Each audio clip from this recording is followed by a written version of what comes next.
У мамы нет поддержки, маме небезопасно, мама просто задолбалась, мама хочет быть женщиной. Когда этих факторов нету в ее жизни, начинает копиться внутреннее напряжение, которое выдается в итоге через симптоматику у детей. Простой пример. В течение последних 3 лет ребенок очень сильно кашлял по ночам. Как только ложится спать, начинается дикий кашель, от которого, естественно, спать невозможно. Вот. В итоге мама не выспавшись и так далее и тому подобное. Но всего лишь за одну сессию мы убрали данный симптом.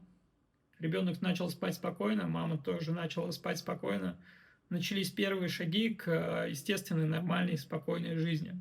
Вот такие вот простые кейсы есть у меня в моей работе. И вы можете подписаться и увидеть своими глазами.